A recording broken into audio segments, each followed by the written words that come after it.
Guys, ito naman yung di ba? So, ito, testing natin siyang i-charge.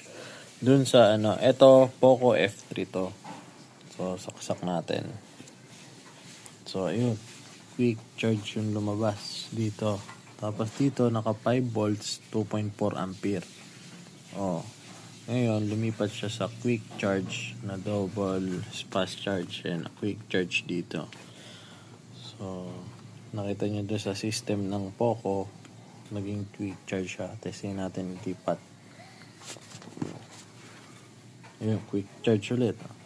Dito, magpo 5.4 siya, tapos mapupunta siya sa quick charge. Ang charger ko nga pala, ang ginamit ko dito, ang WireEye 100 watts.